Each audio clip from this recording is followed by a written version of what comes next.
પાંડેસરા વિસ્તારમાં ચાઇનીઝ દોરી બનાવતી ફેક્ટરી ઝડપાઈ।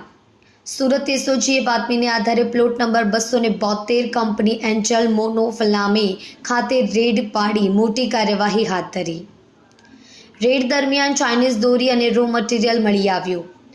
અંદાજે 2,18,06,750ની કિંમતનો મુદ્દામાલ કબજે કરવામાં આવ્યો। 3 આરોપીઓને ઝડપી પાડી વધુ તપાસ શરૂ।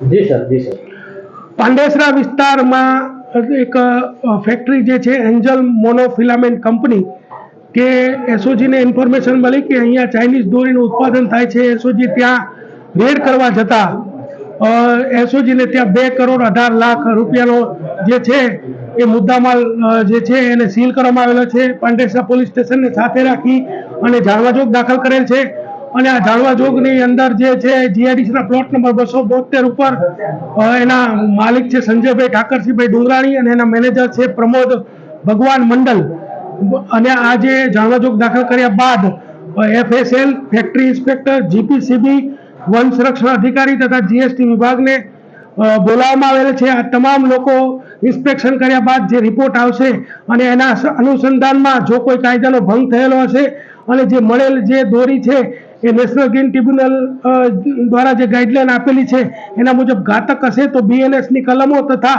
ગુનાહિત મનુષ્યવધ કરવાની જે કલમો છે એ દાખલ કરી અને આગળની કાર્યવાહી કરવામાં આવશે।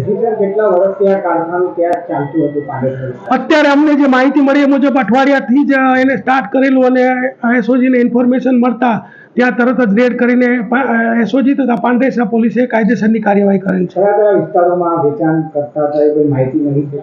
અત્યારે એ જાણવાજોગ અને અંતે એની તપાસ ચાલુ છે।